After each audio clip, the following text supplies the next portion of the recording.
Hello, good afternoon, everyone. Welcome to our live tutorial session. This afternoon, we're going to go through vector algebra. So, under vector algebra, we start from dot products. Stay glued to your seat as we go through these lessons, and please do well to use your pen and your calculator to follow as we solve problems in this tutorial. So let's start with the concept of dot product. What is dot product? So when you are dealing with vectors, that is any two vectors, let's say vector A, vector B.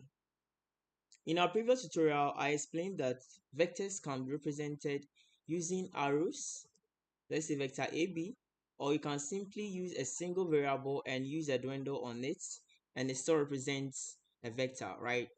So what operation can we use on two vectors in order to provide us a scalar?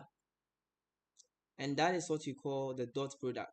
So in vectors, whenever you see a dot, please, it is a dot product. It's not multiplication. Whenever you see a dot in vectors, it's a special type of multiplication. That is the dot product. So I have A dot B, right? Vector A dot vector B. That is how we write it. Or when you see any two vectors, let's say AB dots BC. So when you see these dots, what it implies is that we are dealing with dot product. So by the definition of dot products, I'll say that if we have, let's AB be a vector represented as A1I plus B1J plus C1K, right? Then let's BC be a vector represented as A2I plus B2J plus C2K. Now, how do we find the dot products?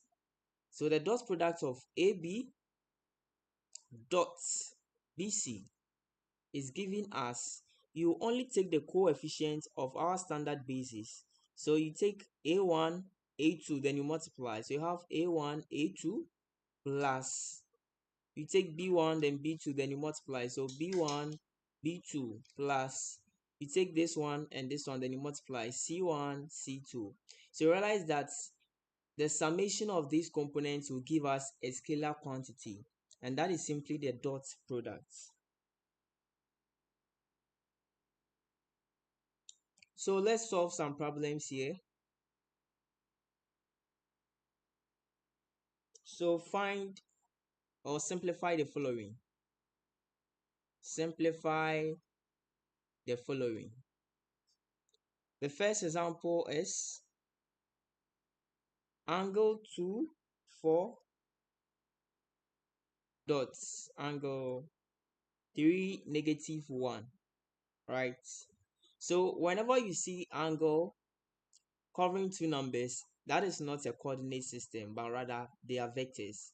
So this is one form of representation we use in vectors. We use the angle brackets, indicating that the components within this angle brackets are vectors, right? So they wouldn't say that find the dot product. No, some problems may also specify that, but if you don't see any dot products, the presence of this dots within the two vectors means that you are finding the dot product of 2, 4 and 3, -1. From the definition, as I said, you only multiply the x component plus the y component, right? So this simply gives us 2 multiplying 3 plus 4 multiplying -1. 2 by 3 is 6 plus -4, and that is giving us 2. So the dot product of these two vectors is giving us 6 plus -4, which is 2. Now let's take a 3 by 3 vectors. We have -1, 7, then 4, right? Dots 6, 2, -12. So we have to find the dot products of these two vectors. You take the first one, you multiply by the first one here. So -1 multiplying 6 plus 7 multiplying 2 plus 4 multiplying negative half, right? Negative 1 by 6 is equal to negative 6 plus 14. Then negative half by 4 is equal to minus 2, right? At this point, we just add, we have minus 6 minus 2 giving us minus 8 plus 14. And this is going to give us 6 as our answer. Finally, let's take the last problem, which is open bracket I plus 2j minus 3k, right? Dot 2j minus k.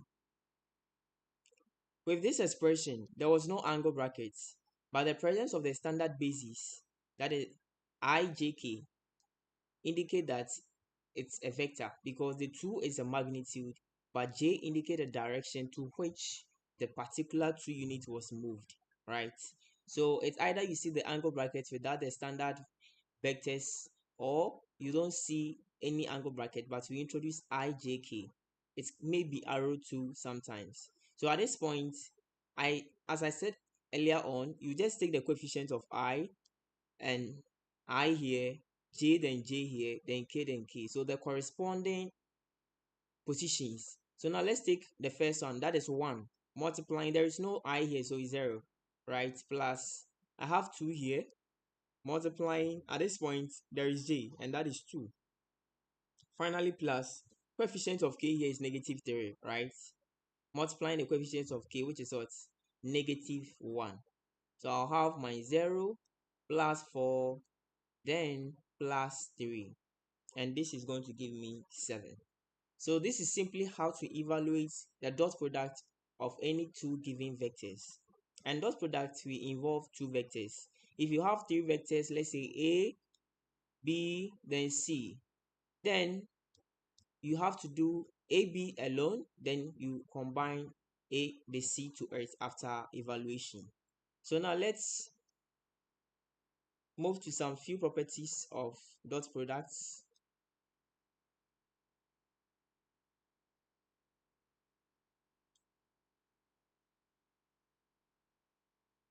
So few properties of dot products.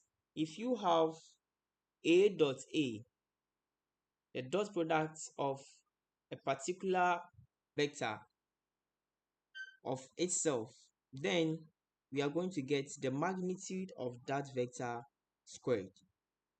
Then the second property is A dot B is always equal to B dot A, that is, they are commutative. The third one is A dot B plus C is equal to A dot B plus A dot C. So this, it is distributive over addition. Then we can have 0 dot A is equal to 0, right? Yeah, so the 0 vector dot any vector is equal to 0. Then you can have a scalar somewhere, let's say a scalar C multiplying a vector A dot B. This can be the same as A dot BC. So anyways, this scalar holding affects our dot product evaluation. So let's see the final property. We have A dot B is equal to 0. So whenever the dot product of two vectors is 0, then we say that these two vectors are perpendicular. So you just put that down. Whenever the dot product of any two vectors results into 0, meaning that two vectors, they are perpendicular. So let's quickly move straight to 1/9 theorem under dot product, which is a theorem. So what this theorem says is that if you have the dot product of two vectors, it is always equal to the magnitude of one vector multiplying the magnitude of the other, cosine the angle between these two vectors. So this expression helps us to get the angle between any two vectors. If I have a vector here, which is vector A, and a vector here, vector B, and I have an angle between them, knowing the magnitude of A that is from here to here, knowing the magnitude from here to here, I can clearly say that these two vectors is related through this formula, and I can find the angle theta here by providing the necessary parameters here. So just put this one down as you are going to solve problems with it. So let's take some problems here.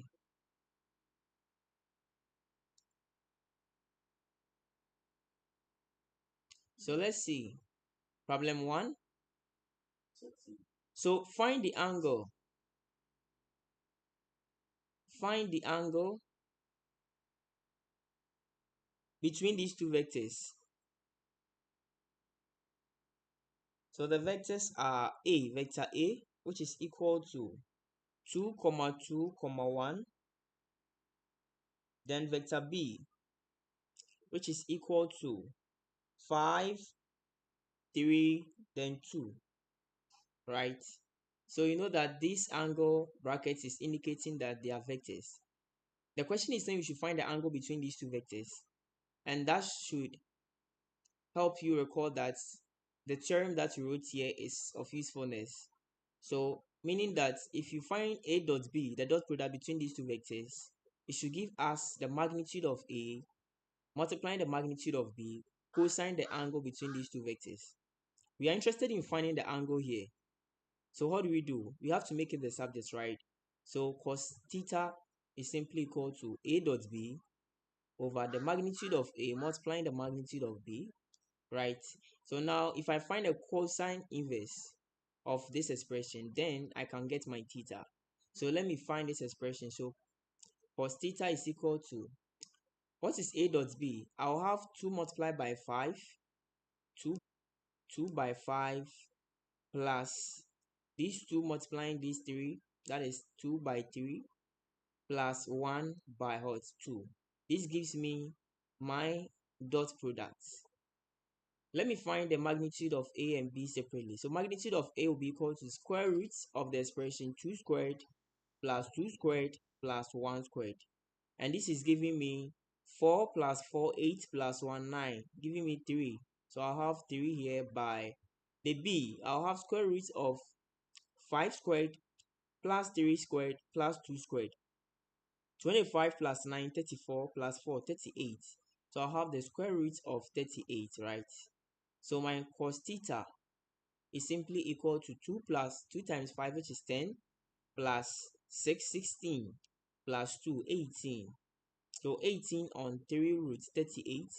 So this is going to give me, this 3 will go into this of 1, go here 6. So 6 out of root of 38, right? Now what do I need? I need theta.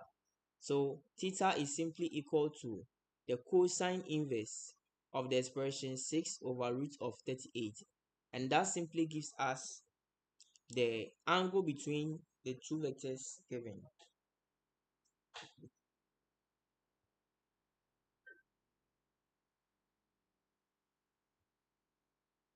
So just punch this one into the calculator and you get the resulting angle, right?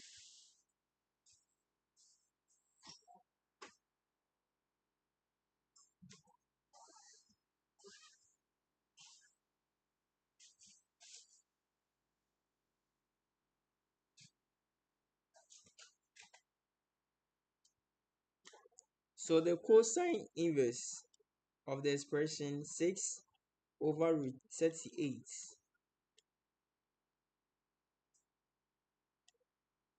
is going to give us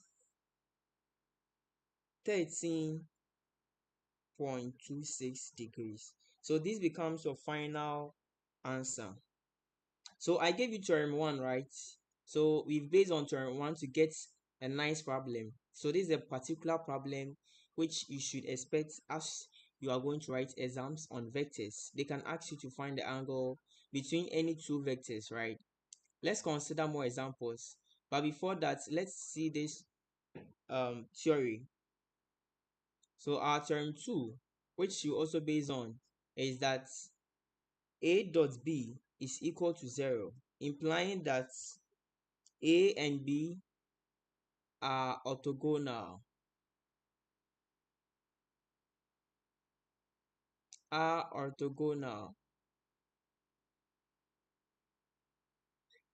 So this term is saying that if the dot product of two vectors results into 0, then A and B are orthogonal. When we say orthogonal, we mean perpendicular.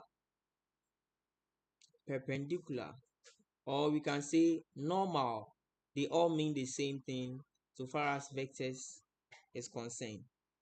So whenever the dot product is 0, what should come in mind is that the two vectors are perpendicular to each other. So now let's see.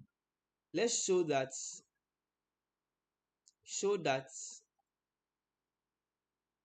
2i plus 2j minus k is perpendicular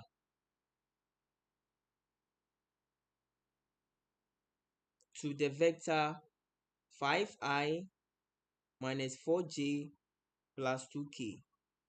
How do we show that this vector is perpendicular to this vector?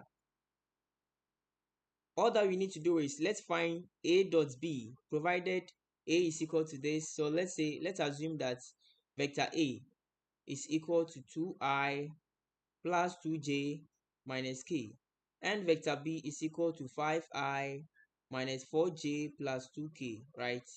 So my a dot b simply gives me 2 by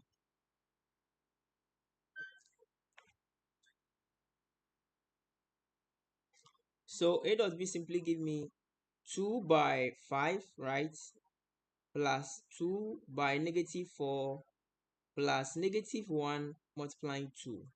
2 by 5 is 10 minus 8, right? Then here is minus 2, which is equal to 10 minus 10, giving me 0. And this shows that, so you write, therefore, since a dot b is equal to 0, then you have the vectors a and b,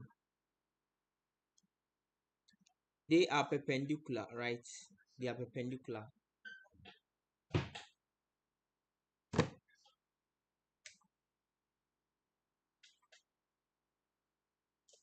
So that is theorem 2, and you solve the problem on it. So let's quickly move to our next subtopic. We have section 4 questions only. So let's quickly go through the concepts as I've taken you through the dot products. Let's go to projection. Projection. So this is an interesting subtopic under vectors when you talk about projection. So let's see. This is a build up on dot products. I have these two vectors represented this way. I have vector, let's say b here. I have vector a. There is an angle here, theta. We know from basic mechanics or elective maths that whenever you have these two vectors meeting at a point and at an angle theta, we can find the component of b which is on a, right? So to find the component of b which is on a, we use b cos theta, right? And that is from the trig ratio, because here we form 90, and you know cosine of this angle is equal to our base here over what? The base here, that is from here to here. Take note. This is the reflection of b on a, or component of b on a. So the component of b on a all over the b itself is equal to cos theta, right? So if I want the component, I'll simply multiply and I'll get b cos theta. So put this one in mind. Now, from dot product, you know that a dot b is equal to magnitude of a, magnitude of b, cosine of theta, right? From here, if I make my magnitude of b cos theta the subject, I'm going to get a dot b over the magnitude of a. So which is b cos theta, right? So meaning that the b cos theta, which is the component of b on a from this formula, we can apply from vectors also that it is equal to the expression a dot b over the magnitude of a. So this is what we call components of b on a, right? So component of b on a, right? So we can do same for components of A on B, and that will be the other way around. So that would be maybe A cos theta, right? And once you have A cos theta, you surely get A dot B over the magnitude of B. So that is all about projection, projecting one part of a vector onto the other. So this is the relation and what you'll be using. Under projection, we consider two main subpoints. We have what we call scalar projection, and we have what we call the vector projection. Vector projection. So scalar projection is simply what we did, and scalar projection of, let's say, component of B on A is simply giving us the A dot B over the magnitude of A, right? Then when you talk about the vector projection of the same component, you have components of B on A should be equal to A over its magnitude. So what we do is we find the unit vector in the direction of A, multiplying the expression A dot B over the magnitude of what? A, right?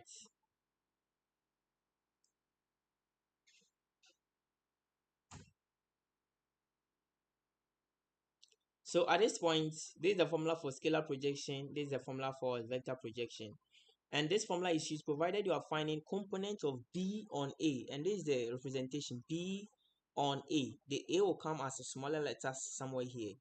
And I was saying if you want to find components of A on B, the B will be the smaller here and the A will be here. And at that time, the formula changes as over the magnitude of B instead.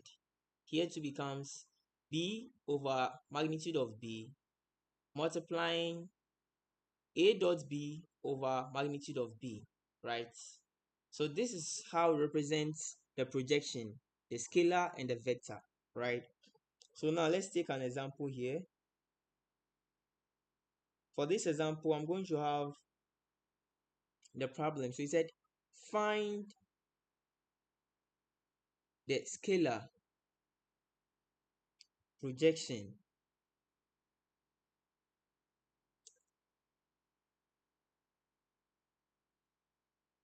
and vector projection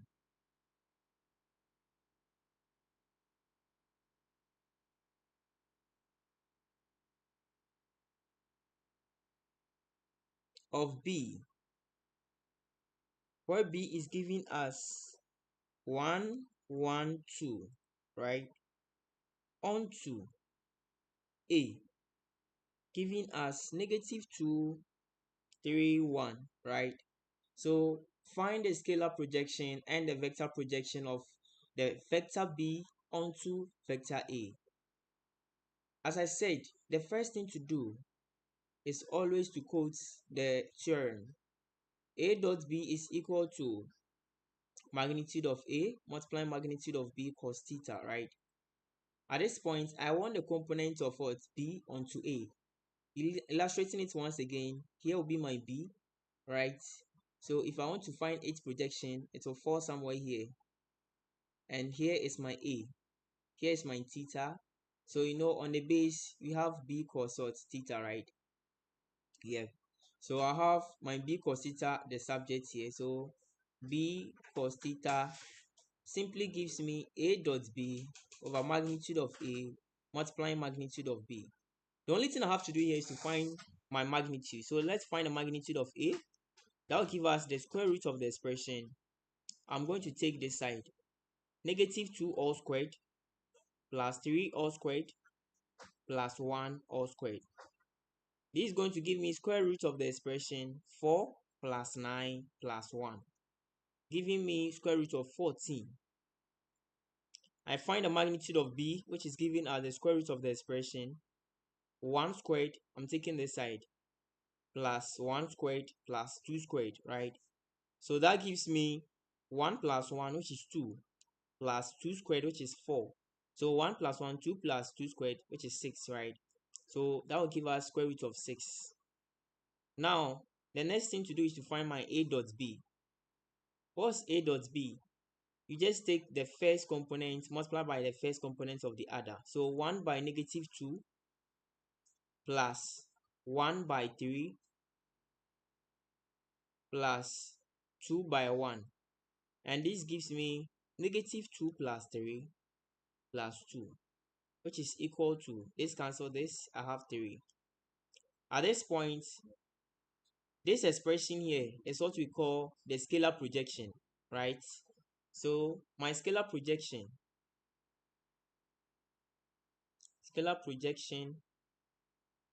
is equal to my a dot b, which is 3, over length of a, which is root of 14, multiplying length of b, root of 6.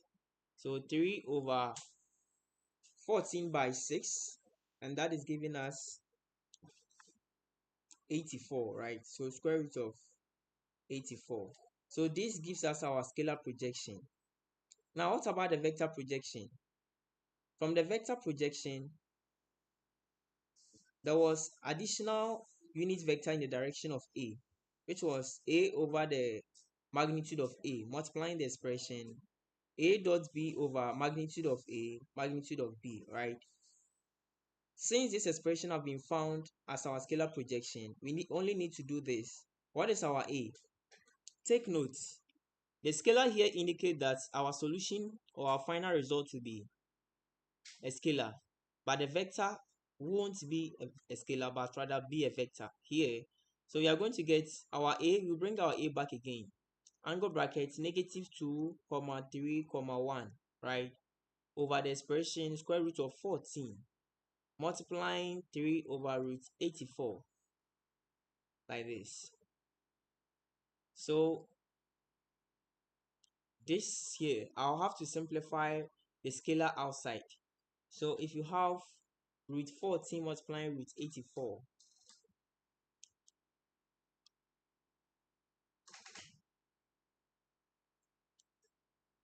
that gives 14 root 6, right? So I'm going to have 3 over 14 root 6 times negative 2, 3, then 1. Then I spread it. So I have next 6 over 14 root 6, comma 9 over 14 root 6, comma 3 over 14 root 6. And this gives us our vector projection, meaning we are getting vector. You can either bring this angle brackets or you introduce ijk, and that is all about projection in vectors, right? So let's take some couple of examples here and see. So the problem, I have my first problem here. Oh, let me take it off. I have the first problem. It says find a dot b,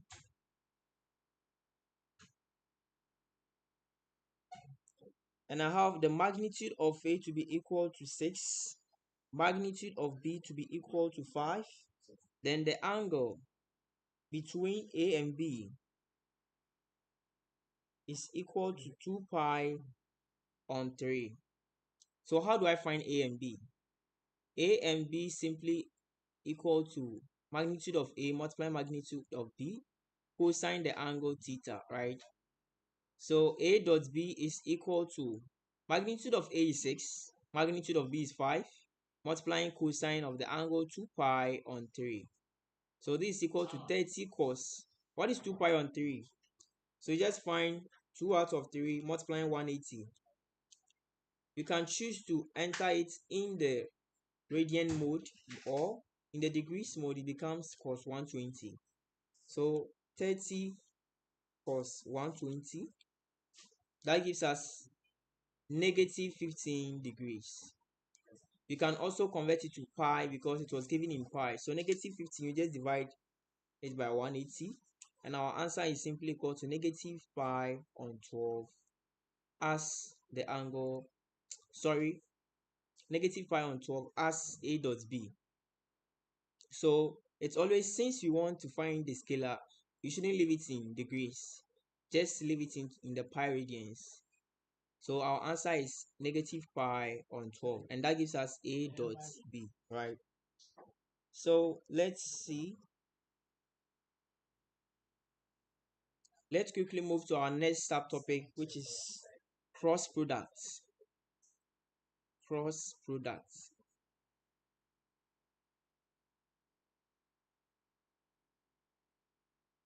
Cross products.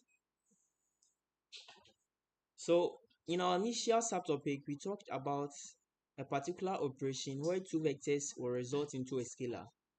Now, in cross products, it is a concept in vectors where we want to find a particular vector which is perpendicular to the two vectors we'll be talking about. So let's say we have vector A here, we have vector B here. Now, cross product is simply going to give us a vector which will be perpendicular to these two vectors. So this is how we illustrate it. I can have my vector A down here. I'll have my vector B here. Then the cross product of these two will simply move up. And that is A cross B. So always the A cross B, which is the cross product of any two vectors, is perpendicular to each component of the vectors. So meaning the A cross B is perpendicular to A and is perpendicular towards B, right? Yeah. So let's move straight to the definition of cross products. Now, in vectors, you know that we can have two dimensions. You can have one, or let's say A1, B1, right? Where you have B which is equal to B1, sorry, let's say B2, A2, B2. And you can also have A which is equal to A1, B1, C1. You have B which is equal to A1, B1, C1 angle. All I mean is that we have the 2D and we have the 3D, right? So how do you find a cross product of any of this? So cross product is related to what we call determinants in matrix. Determinants in matrix. So if you have any two vectors, A1, B1, A2, B2, then the determinant of this is simply equal to, so here is our ij, right? We simply find the determinants, and determinants we use n by n. So we simply find the determinant a1 b2 minus a2 b1. This gives us the cross product of the 2 by 2, right? For the 3 by 3 we have I, j, k. Then we have our I to be equal to, under here we put our vector a1, b1, c1, a2, b2, c2. So I'll just find my determinant. So I have I out. I'll have, when you take I, you just clear off all this side. So you simply take this side off. You get a 2 by 2 within here, and that is b1 c2 minus c1 b2, right? Then I'll have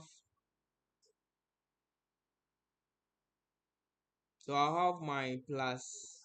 So you always bring plus minus plus. So when you do matrix, you get to understand this better. So from here, let's apply the concepts in high school.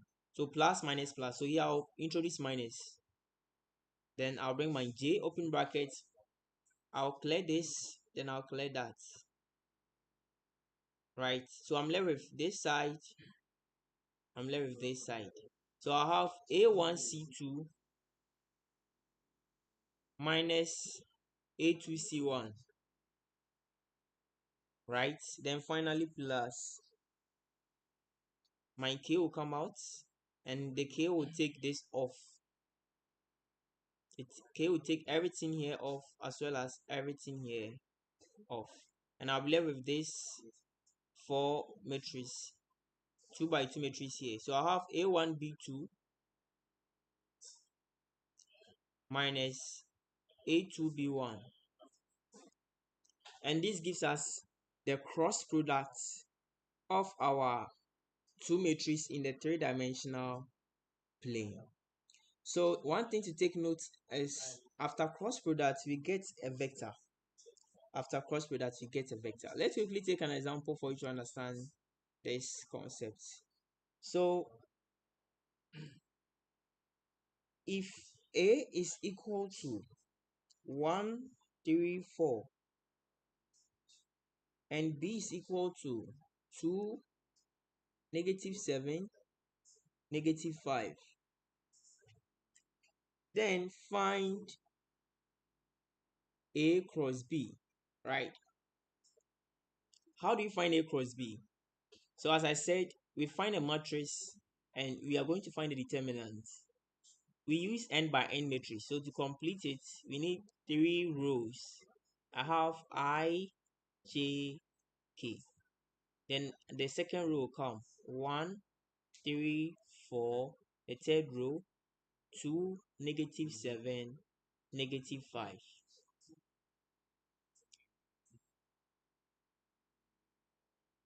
Once I have this, you go by the norm. I have plus, I'll have plus, minus, plus here, right? So plus, minus, plus, what I do is I'll take my 1. Yes, IJK. So I open brackets. I said this part will go. I'll be left with what I have inside here. So I'll have 3 by -5 plus, sorry, it is this way, this minus this. So 3 by -5 minus the expression -7 by 4. Then you close brackets. Then here is minus when you come to the j. So minus j open brackets. And that is also going to take another part. To take this side and this side to close this. So you'll be left with this side and this side, right? And you cross multiply. So this times this minus this times this. So I'll have 1 by -5 minus, so 1 by -5 minus 2 by 4, right? Now finally plus k, open brackets. When you come to the k, you simply have this side going. And you'll be left with this side here. So that is going to give me 1 by -7 minus 2 by 3. So at this point, what you are going to do is this side here will give me I -15 minus -20. So -15 plus 28 minus j open brackets. 1 by -5 is -5 minus 2 by 4 is 8 plus k open brackets. 1 by -7 -7 minus 6. So this gives me 13i. This minus, so I'll make it plus 13j for minus 13 minus here. Then finally minus 13k. So this is simply our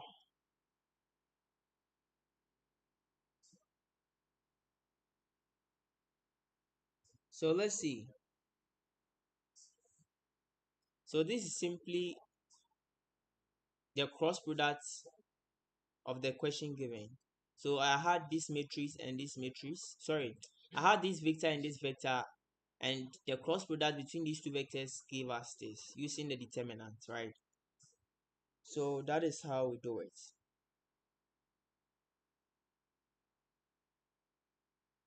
Let's go to theorems and also some application of the cross product.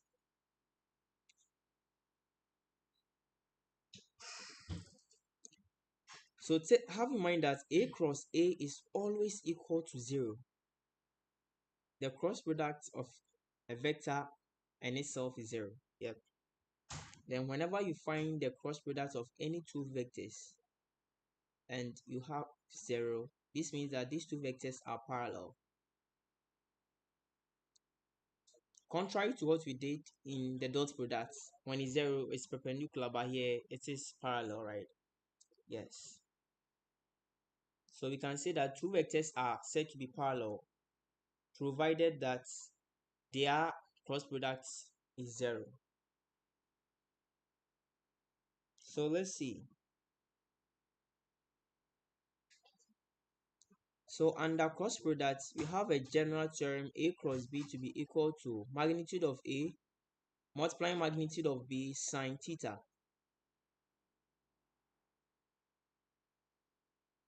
So what this means is we can also find the angle between any two vectors using the cross product. And you know when theta is 0, everything here becomes 0. That is why if you have any two vectors and they are parallel, the angle between them is always 0 degrees. Hence, their cross product will surely give us 0. So meaning cross product, if it's 0, it is a parallel arrangement of what? The two vectors.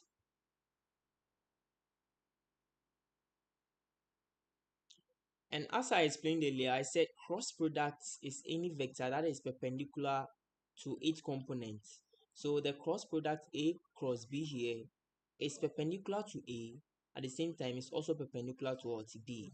They may not always ask you that find a cross product of maybe 2 or 3 vectors, but sometimes they will tell you that find the vector perpendicular to any of these vectors and they are all the same.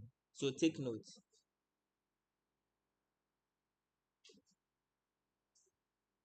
So let's see an example here. Find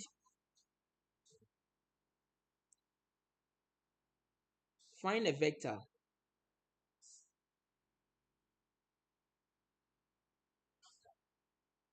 perpendicular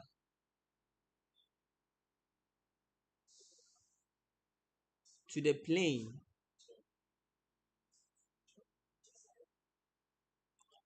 that passes through the point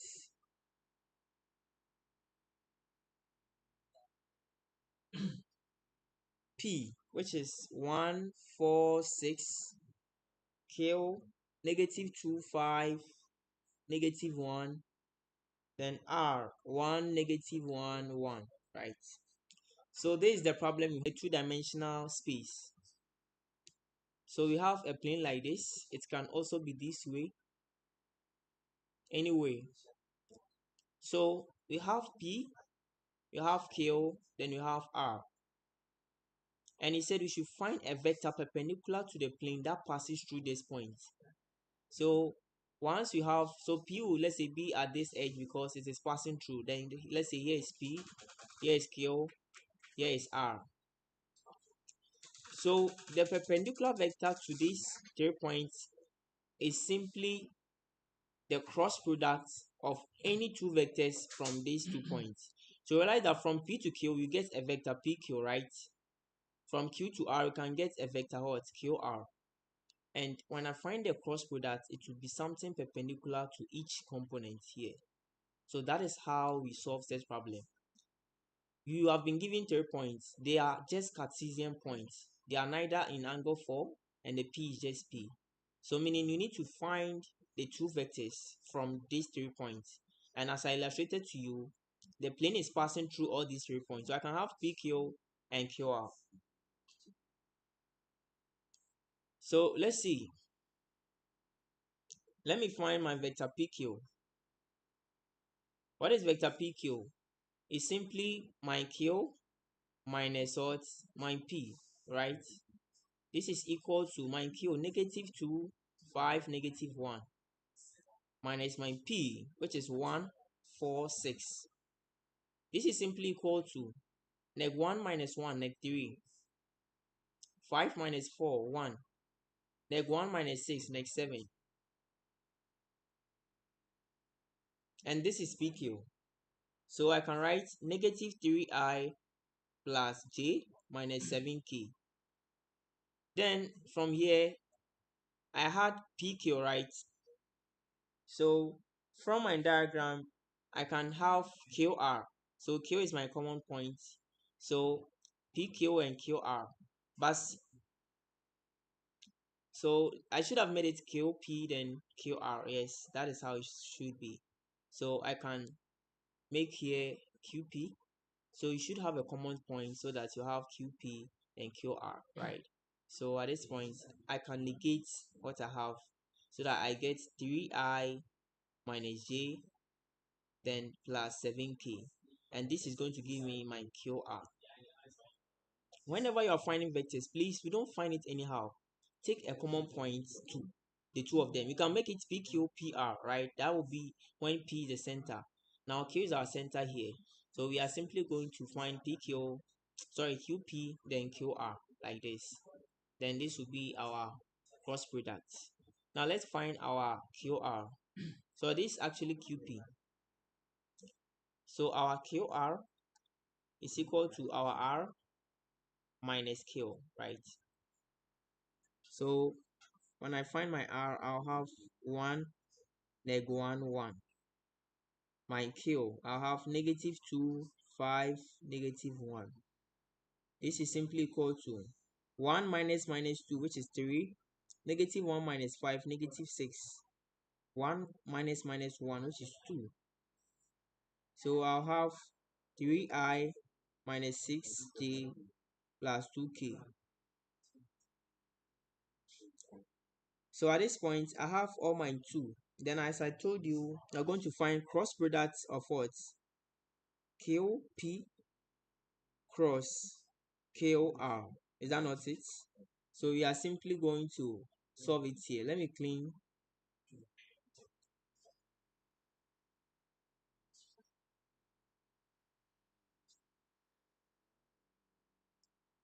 So let me find I wrote QP cross QR. So the QP is simply equal to my, so I write my IJK. I want to find the determinant. So IJK, then I'll have 3, negative 1, 7 for my QP. Then QR is simply equal to 3, negative 6, 2. So I'll simply find the determinants.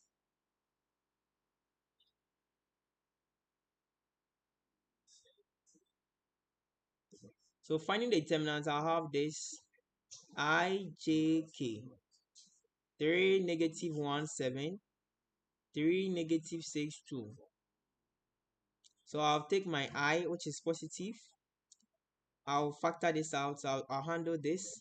Negative 1 by negative 1 by 2. Sorry. Negative 1 multiplying 2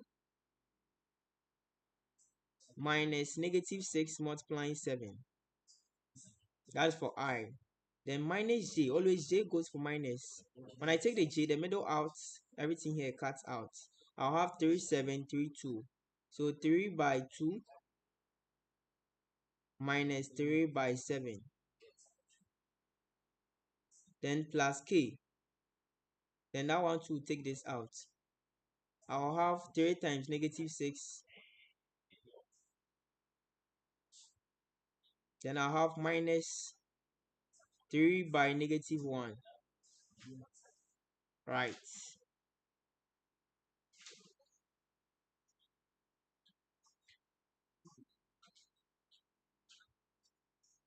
So at this point, let me further simplify. And I'm going to get I, open bracket. Here is negative 2 minus, here is what? Negative 13, right? So negative 2 plus 13. Then minus j, open bracket, 6 minus 21 plus k, open bracket, negative 18 plus 3. So this gives me 11i minus this is minus, so I'm going to get negative 15, that is positive 15j, then here is minus 15k, right?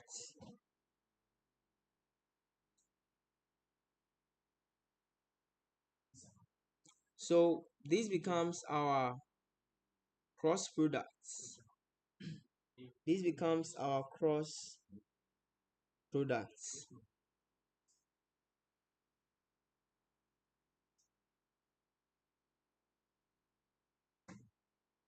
So now the problem was find a vector perpendicular, a vector. So somebody can have different combination, right? So this is our vector. So from how you solve it, the examiner will know that you chose vector QR, you chose vector QP, then you found a cross product. So the cross product now we are having here is 11i minus, that is plus 15j minus 15k, right? So at this point, let's close getting some cross products.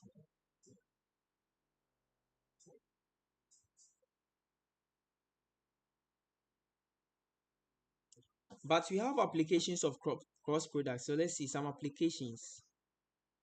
Applications of cross products.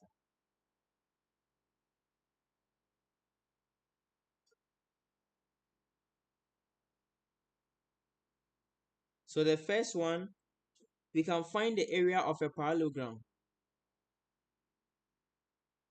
Area of parallelogram, yeah, to be equal to the magnitude of A cross B. So given any two vectors representing the adjacent side of a parallelogram, we can find the area of that particular parallelogram, which is equal to the magnitude of A cross B. Then the second part, we can find the area of a triangle. Area of a triangle. So this application of vectors in geometry, and that is giving us half of a parallelogram. So you can see that if you have a parallelogram, it's the same as having two triangles joined together, right? So A and B are two triangles. When I combine, I get a parallelogram. Now, the third application is we have what we call linear dependency. So linear dependence or collinearity of two vectors. So now what this implies is if A cross B is equal to 0, then these two vectors A and B are what we call linear dependent, or we say they are collinear. So have these theorems in mind as you be seeing some in your exams, that A cross B equals 0, implying that whenever you have two vectors which are having their cross product to be 0, meaning they are linearly dependent.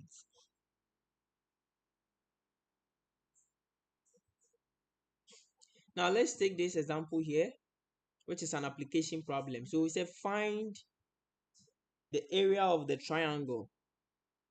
Area of the triangle with vertices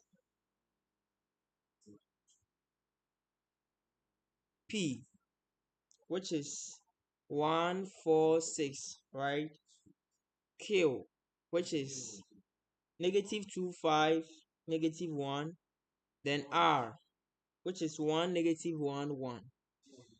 So we have to find the area of a triangle with these vertices. Quickly, you draw your triangle and you have something like this. So P, Q, R, right?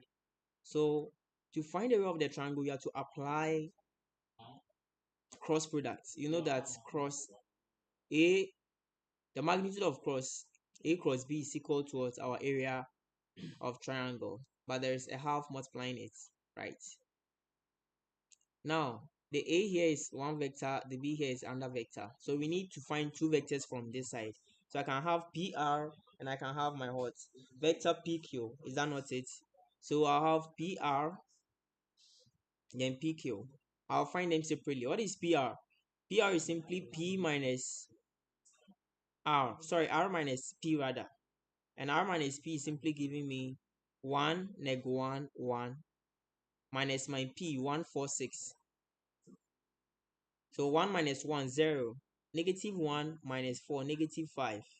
1 minus 6, negative 5. And that is for PR. Then for PQ, I have Q minus P. My Q is neg 2, 5, neg 1. Minus P, which is 1, 4, 6, right? So neg 2 minus 1, neg 3. 5 minus 4 is 1. Negative 1 minus 6 is negative 7. So these are the two vectors. So I can write it here. PR is equal to 0. So 0 will go. So negative 5j minus 5k. My PQ is simply equal to negative 3i plus j minus 7k, right? Then I'll have this ijk. I'll write them.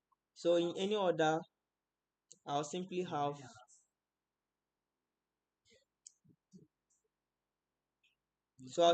my cross product here. So how do I find my cross product? So let's see.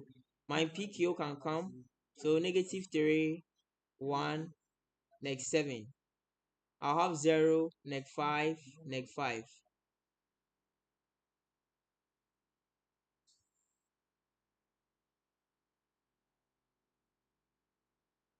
So at this point, I open bracket. So I can take negative 3 when I take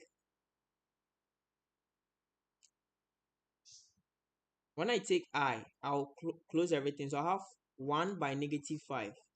So 1 by negative 5 minus negative 5 by negative 7, right?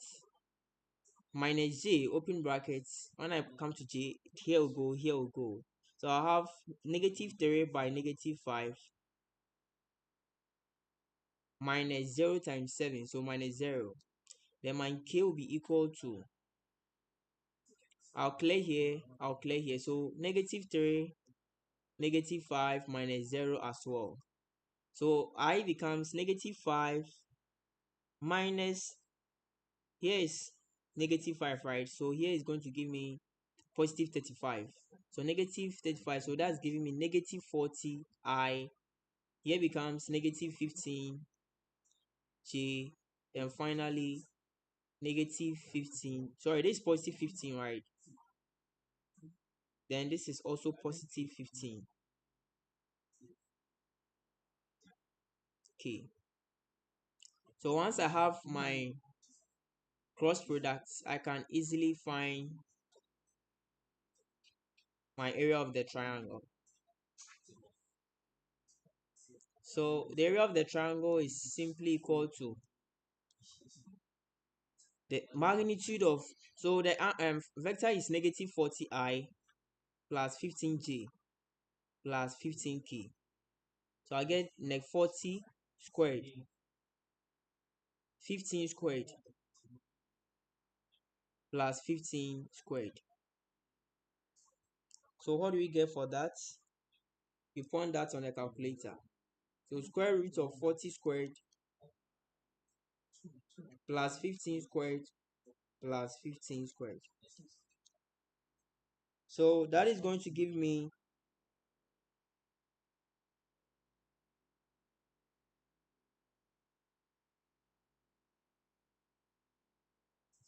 5 root 82, right? But I'll divide this over 2. So my area is simply equal to 5 over 2 root 82. And that gives us our answer. So this is how we use cross product to find the area of a triangle. You first find two vectors, so PQ, PR, then you find a cross product of the two vectors, then you take the magnitude of the what? Cross product. That's all. By divided by 2 to get the final area. Now let's go to one nice thing which we call the triple product. Triple product. We can also say scalar triple product. Scalar triple product is represented as A dot B cross C. So it is combining both dot products, and cross product, right? Once you see dots, then you have to know that there will be scalar. So we call this scalar triple product. Scalar triple product, right?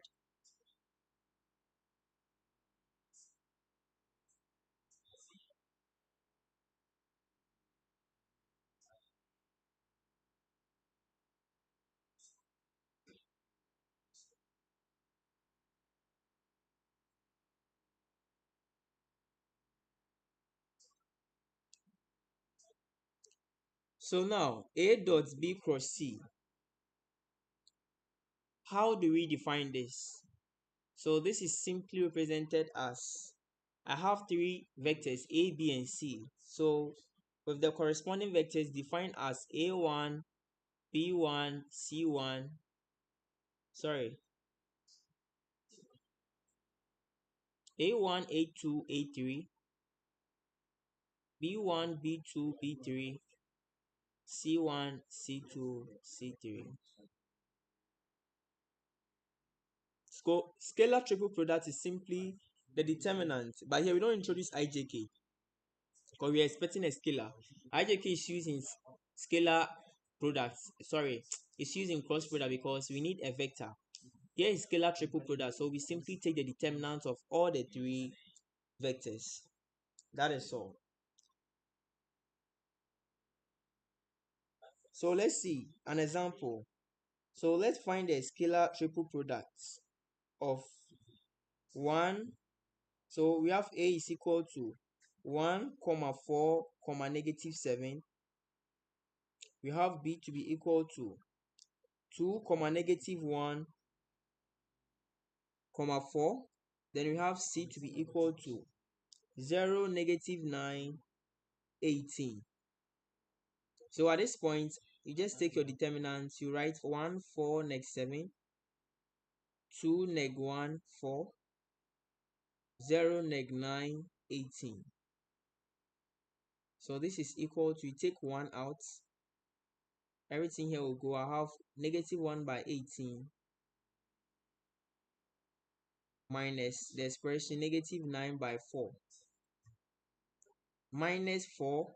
You take the second part, that one to clear this side, right, and clear. So 2 by 18 minus 4 multiplying 2 by 18 minus 0. Then finally minus 7. It should have been plus negative 7, so minus 7. Open brackets, everything here will go. So I'll have 2 by negative 9 minus 0. So here is giving me negative 18. Here is giving me negative 36. So here will be plus. Like 18 plus 36 will give me positive 18. So let me write negative 18 plus 36 right here. Minus 4. Here is 36. 4 times 36. Then minus 7 times. Here is negative 18. So this here will give me positive 18. Here is 4 times 36, right? So 4 times 36 will give me 144 minus 7 times. So minus, so here will be plus 7 times 18, 126. So I'm going to get plus 126. This becomes 144 minus 144, giving me 0. So meaning the scalar triple product of these three vectors is equal to 0. And that is how we find scalar triple product. Just take the determinant of all the three associated vectors. We also do have applications of triple products.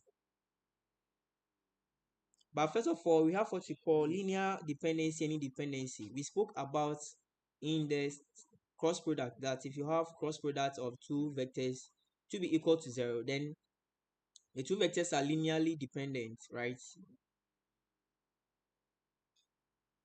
Now, in the scalar triple product, we say that if the scalar triple product of these three vectors, B cross C, is equal to 0, then you say that the vectors are also linearly dependent. So meaning that otherwise it will be linearly independent. If it's not equal to 0, then it's linearly independent. Then finally, and I said linearly dependent is also the same as coplanar. Yes, coplanar. And if it's independent, it is non-coplanar. They are not in the same plane. Also, we can find the volume of a paralleloparallel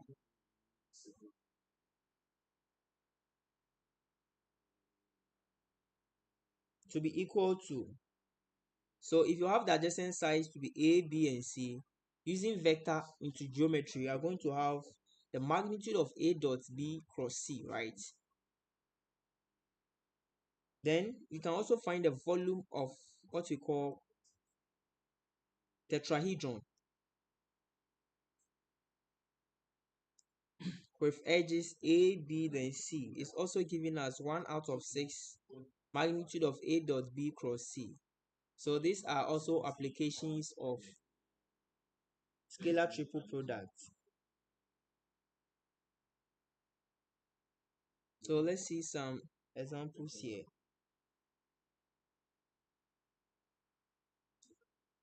Find the volume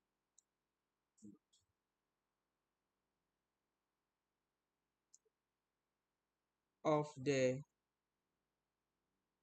parallelepiped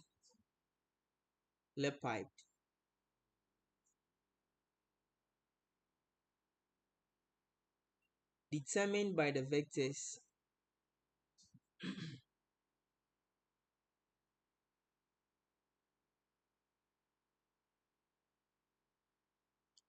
A, B, and C.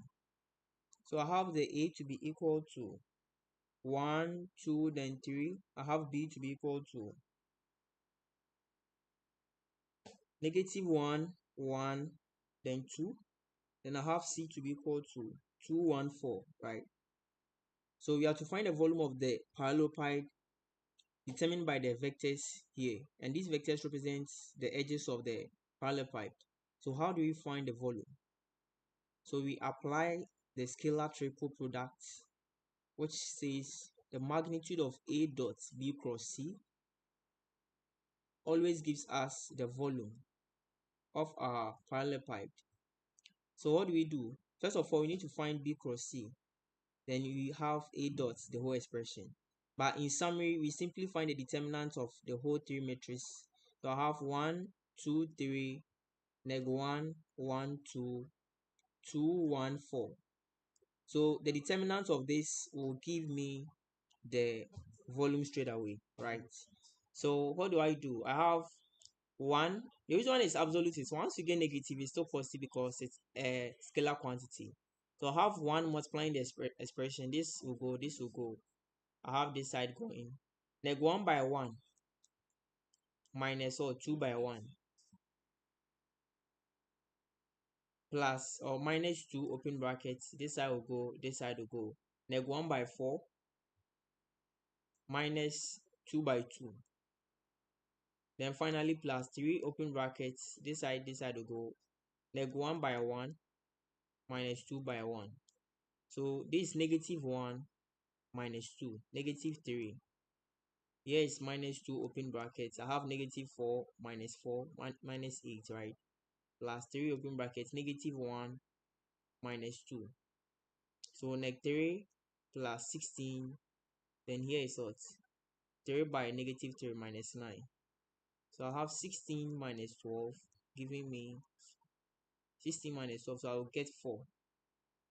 And indeed it's positive. So my volume of this parallelepiped is equal to 4 using our scalar triple product.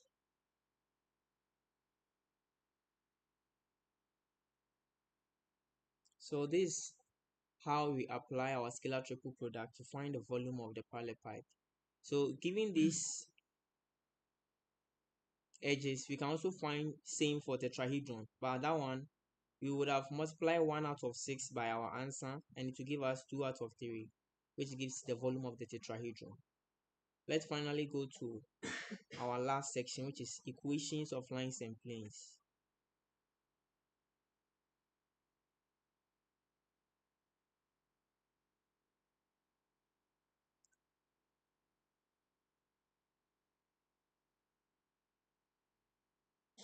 So equations of lines and planes. So first of all, you take equations of a line. Equations of lines. When I talk about equations of lines, I don't mean y is equal to mx plus c. That is the basic lines you know, especially in the two-dimensional plane, that is xy plane. So when I draw an xy plane, you can see that any line within, you need your gradient, that is the slope, and you need a point on the line, or you need also 2 points a b to get the equation of a line. So to fully define a line in the two-dimensional plane, you only need the slope, how it is changing, right? Then the next thing is you need a point on the line. Now let's go to three-dimensional plane. I have this, I have this, I have this. This is y. Here is my z, and here is my x. If I have any line in this plane, this is a three-dimensional plane. It's not two. I can't define this by each gradient because it's appearing in xy plane, xz plane, as well as zx plane. So this line is a special line, right?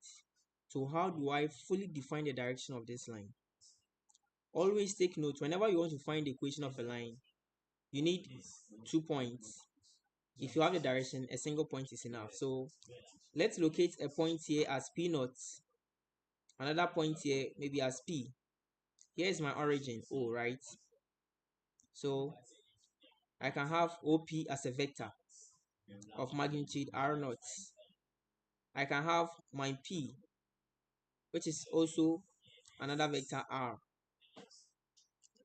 Now, to fully define the direction of a line in a three-dimensional plane, we need what we call a vector. A vector. We don't need a gradient. We have what we call a vector. So meaning that we need a vector which is parallel to our line. Because we know that any two parallel lines are equal, but one is the scalar multiple of the other, right?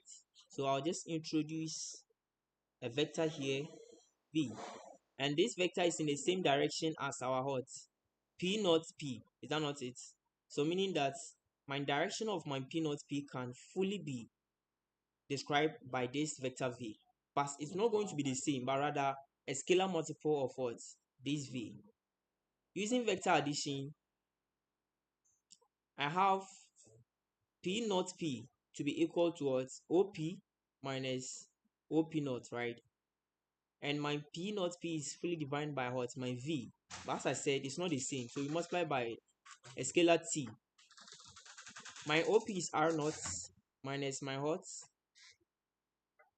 So my OP is R, not R naught.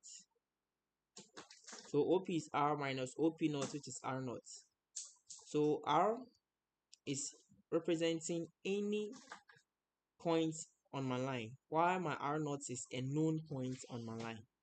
So I'll have V multiplying T plus my R naught, and this by vector addition. It gives the equation of our line. So let's say R is defined as x1, x2, x3, or let's make it x1, y1, z1.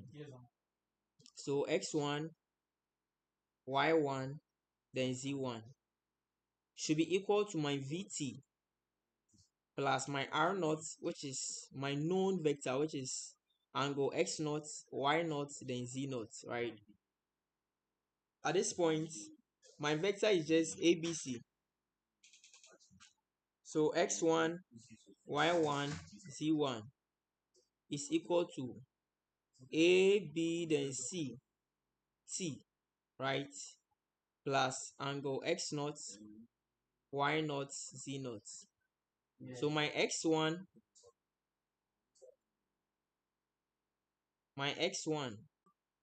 plus y naught, then my z1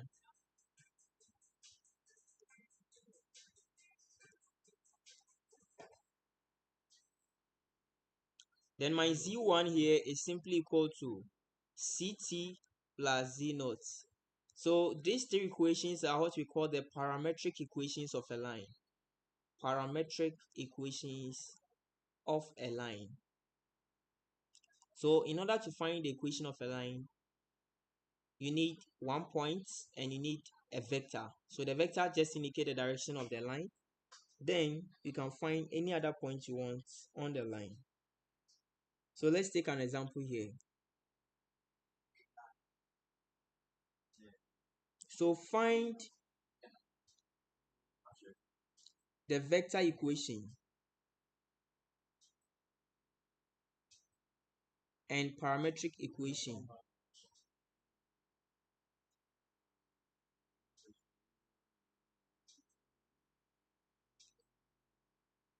for the line that passes through the point 513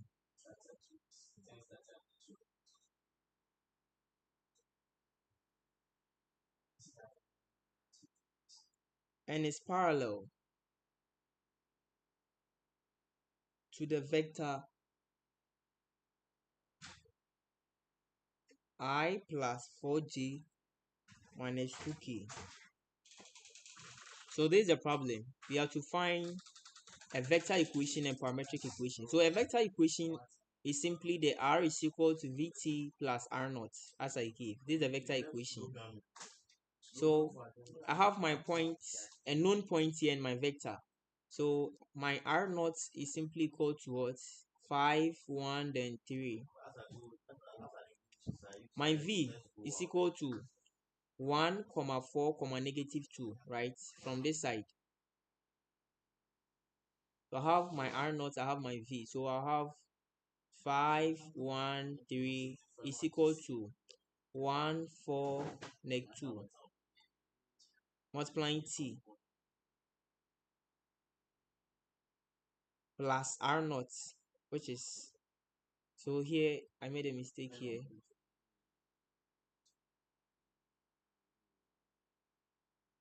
So this becomes my r, which is my x1, y1, c1, which I don't know, is equal to angle 1, 4, negative 2 multiplying t plus r naught, which is 5, 1, 3.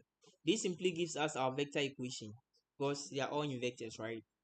So let's find our parametric equations. So our parametric equations, you have x1 here. We can write it in horizontal form. You clearly understand that.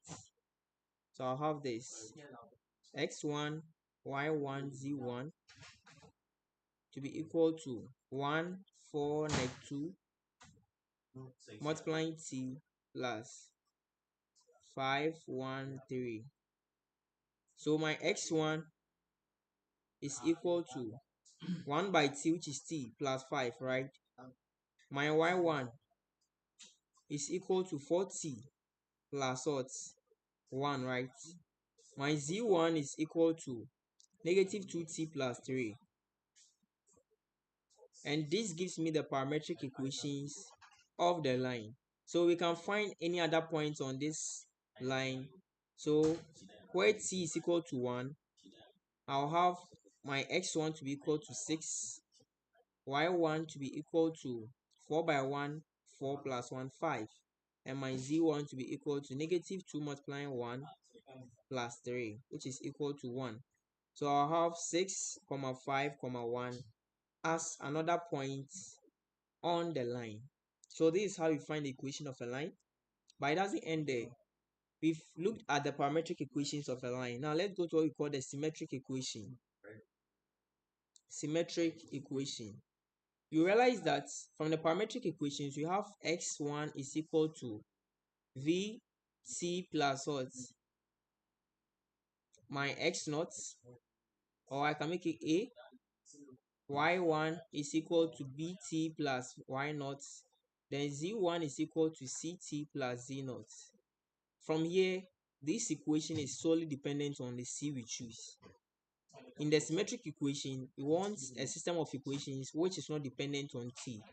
So what you're going to do is you make t the subject. I'll have x1 minus x naught, x1 minus x naught, right, in the first equation, all over a, that is equal to t, right? In the second equation, t is equal to y1 minus y naught, all over b. Then in my third equation, t is equal to z1 minus z naught, all over what, c. So at this point, I'm having x1 minus x naught all over a to be equal to y1 minus y naught all over b equal to z1 minus z naught over c. So this is what we call the symmetric equations of a line, right?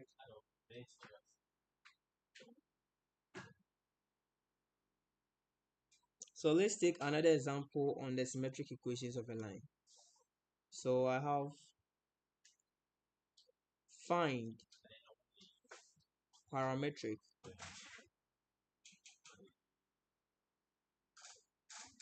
and symmetric equations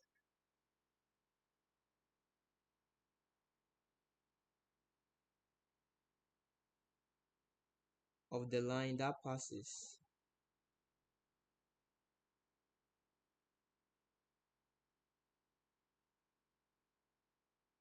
through the points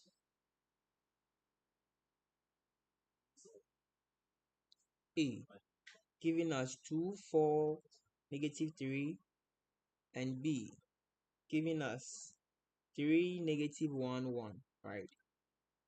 So we have to find the parametric as well as the symmetric equations of the line that passes through these 2 points.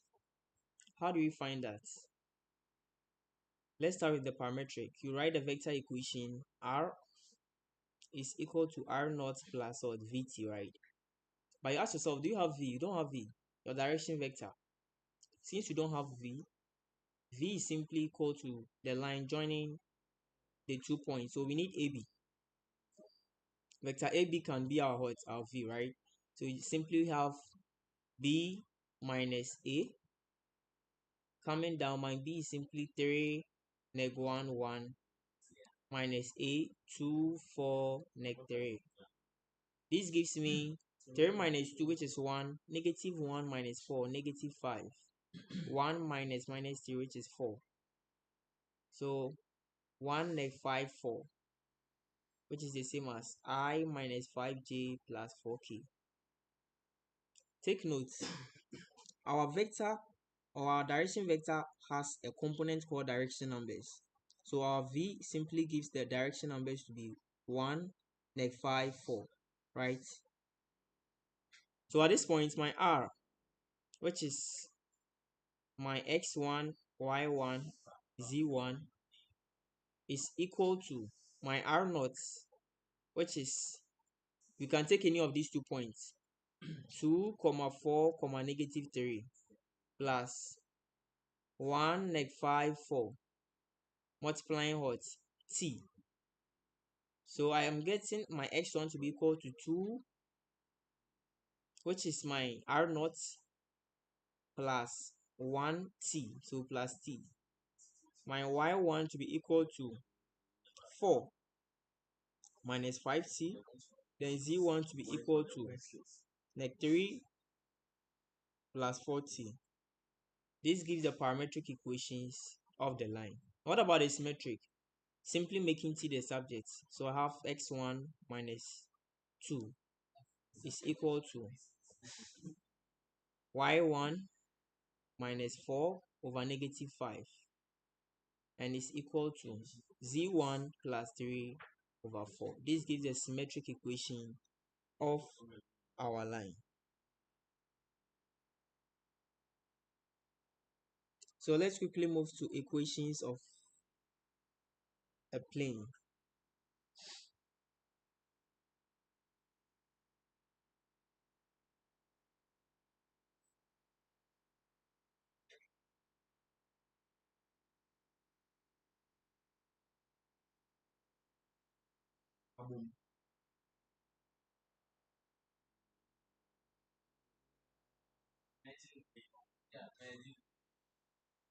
So equations of a plane.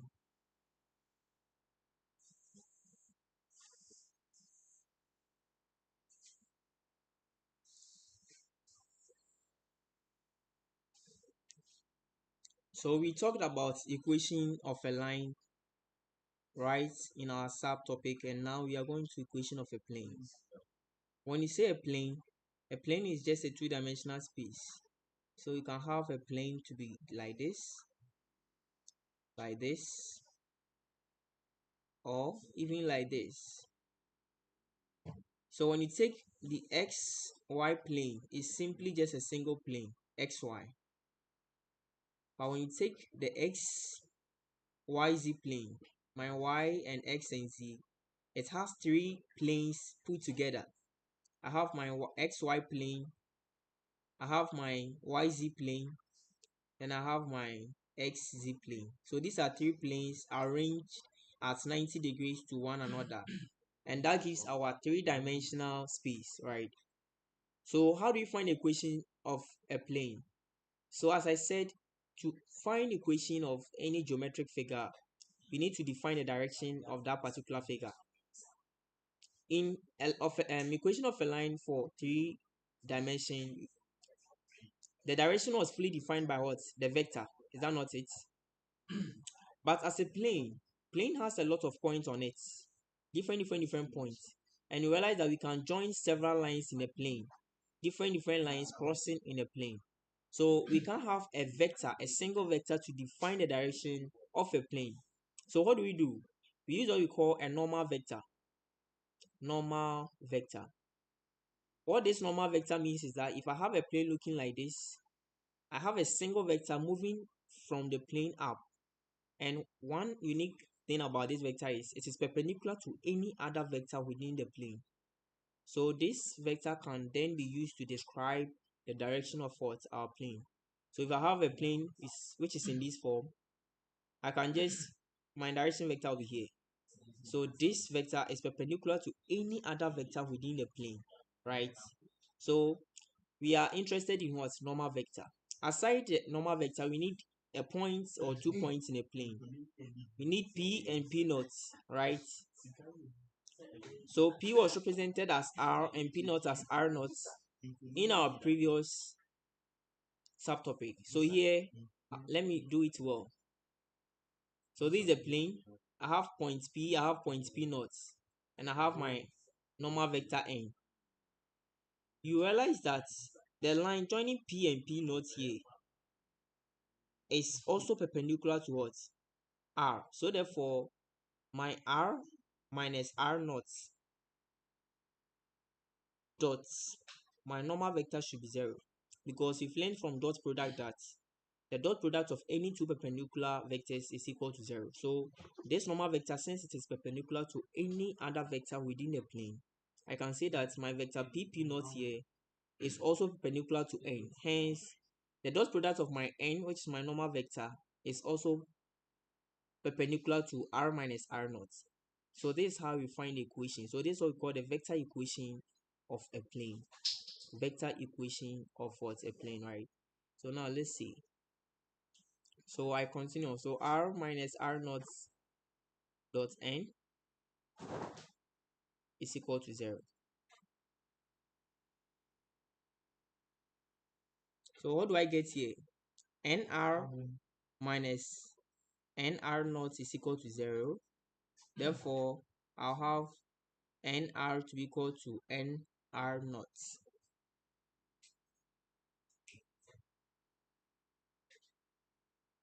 So this is the vector equation. Vector equation.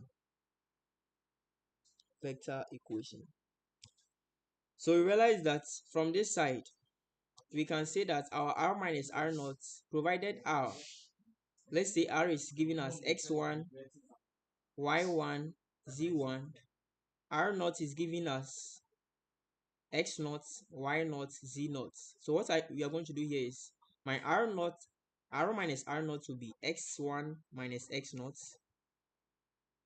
y1 minus y naught, then z 1 minus z naught dot n. This whole thing dot n, which my n is just a mere vector having components, let's say a, b, c, and they are saying it should be equal to 0. So you realize that from dot product, the first multiply the first component here. So a x1 minus x naught plus b y1 minus y naught plus c z1 minus z naught should be equal to 0. So this gives us our equation of a plane. We can further simplify this and we get ax. You get something when you expand everything. You know that x naught, y naught, z naught, they are all known. I mean, they are known. So ax1 plus by1 plus cz1 plus d will be equal to 0. So this become our final equation of a plane. So let's find example here.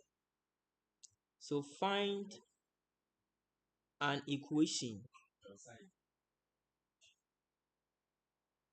Find an equation of the plane through the points 2, 4, -1 with normal vector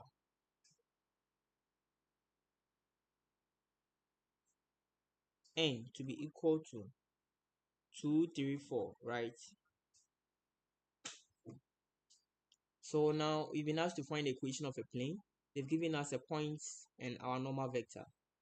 So how do we do that? We simply quote our formula: a open brackets x1 minus x naught plus b open brackets y1 minus y naught plus c multiplying z1 minus z naught equals 0. My a is the normal vector, the component. So I have 2 as my a. x1 minus x naught. My x naught is the point given, the known point, right? So I have the first one to be 2. So x1 minus 2 plus my b, which is 3. y1 minus 4 plus c, which is 4. My z1 minus 1, so plus 1 should give me 0. So I have 2x1 minus 4 plus 3y1 minus 12 plus 4z1 plus 4 equals 0. So I have 2x1 plus 3y1 plus 4z1. The negative 4 minus 12 is negative 16 plus 4, which is negative 12 back again, equals 0. So this gives us the equation of our plane. As simple as that, right? Now let's take another form of problem you can get. So let me clean. I'll move to any new place.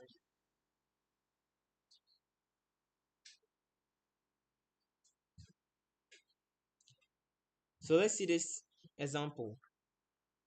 So the problem is find an equation of the plane that passes through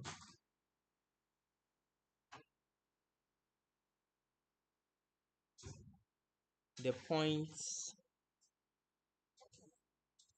We have P giving us 1, 3, 2. We have Q giving us 3, -1, 6. Then you have R giving us 5, 2, 0. You realize that here where is given our normal vector, right? And we have been given 3 points in the plane. So how do we find the equation of the plane? So since we need a normal vector n before we proceed, we ask ourselves, how do we find n? So previously I told you that our normal vector is perpendicular to any vector within the plane, meaning that is the cross product of any two vectors within the plane. I have P, I have Q, I have R. I can find two vectors from this. So let me draw the plane here. If a plane passes through this point, I can have my P here, my Q here, then my R here, right? So my P here, 1, 3, 2. My Q here, 3, -1, 6. My R, 5, 2, 0. So at this point, I want my normal vector n. So I will need PQ,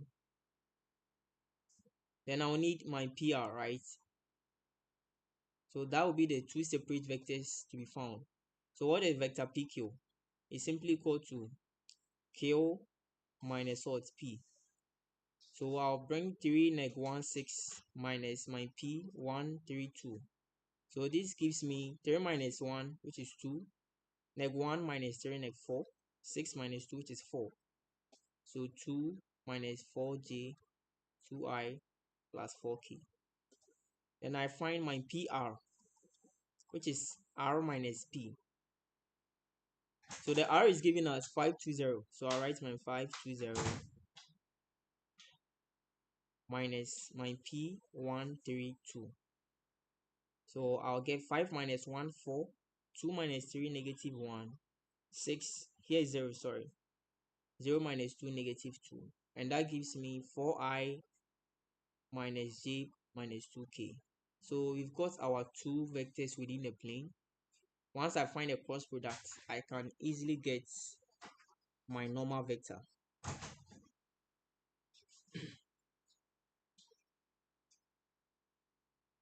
So at this point, let me find my normal vector, which is the same as the cross product of these two.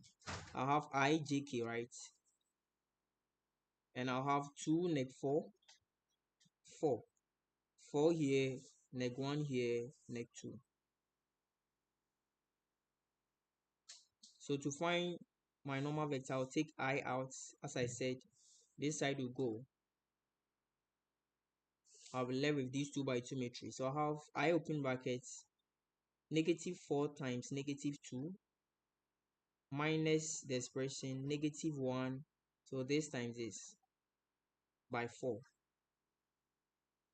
Then I move to j. So j will also take this out and take this out. So I'm going to have my j. So minus j open brackets. So I'll have when I take this and this out, I'll left with this one and this side. So I'll have 2 by negative 2 minus the expression 4 by 4, right? So 4 by 4.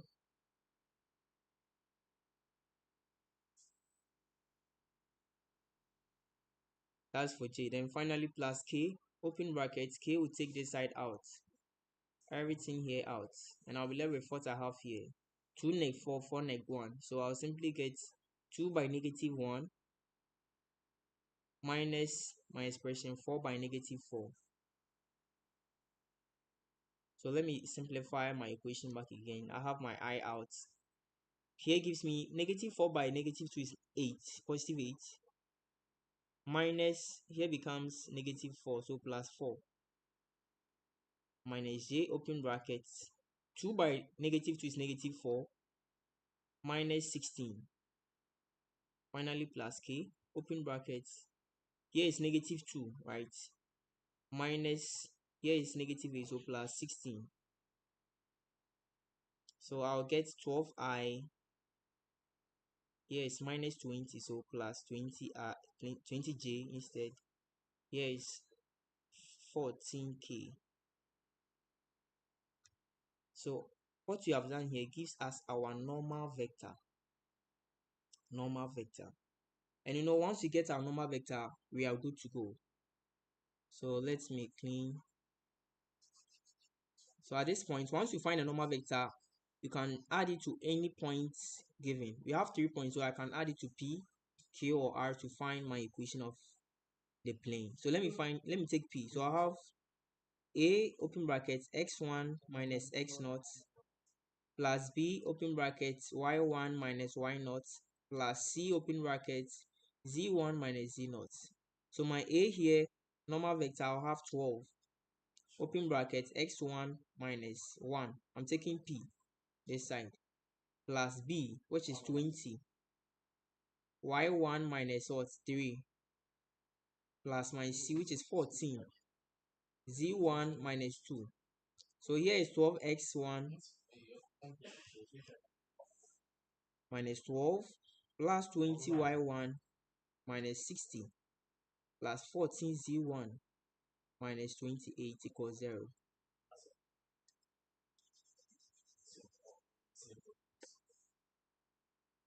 So at this point, this is what I have.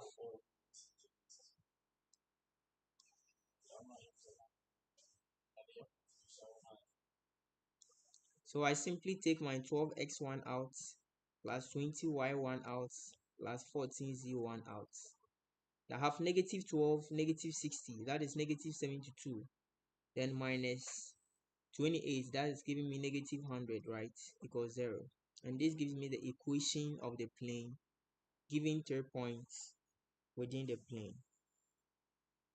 I can further divide here by 2. So I get 6x1 plus 10y1 plus 7z1 minus 50 is equal to 0. And that is all.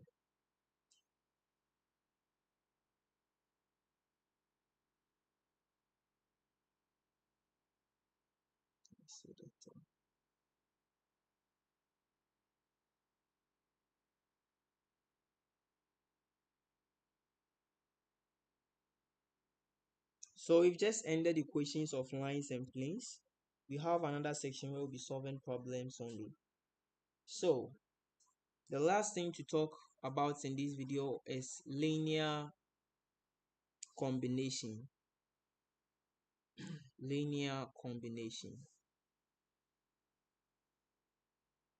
I spoke about linear dependency and independency so that A cross B equals 0, A dot B cross C equals 0. These two indicate that our 2 or 3 vectors are linearly dependent. Now, what is linear combination? So we say that vector, let's say vector A, vector B, vector C are said to be linear combination of another vector W, provided W is equal to C1A plus C2B plus C3C. So once our C1 is equal to C2 is equal to C3 and it's not equal to 0, then we say that these 3 vectors are said to be linear combination of this vector. That is all. So you'll be given 2 or 3 vectors and you'll be asked to find whether it is the linear combination of another vector. Simply attach these constants, and when you solve, the constants shouldn't be what? All zeros. So let's see an example. So determine if the vector is a linear combination of the 2 given vectors. So if the vector is a linear combination of the 2 given vector.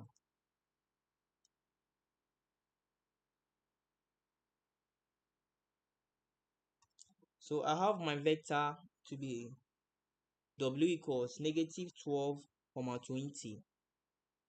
Then we are showing whether it's linear combination of V1, which is equal to negative 1, 2, V2, which is equal to 4, 6, right?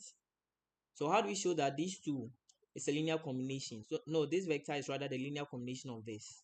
So as I said, you just write W is equal to C1 multiplying my V1 plus C2 multiplying my V2. Once you find C and C2 and they are not equal but distinct and also not equal to 0, then we say that indeed they are.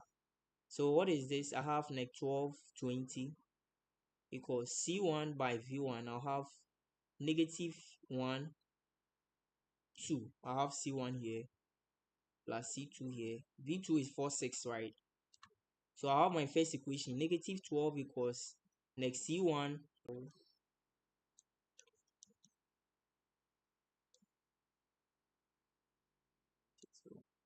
to be a non-constant and which is equal to C1. So I have C1 to be equal to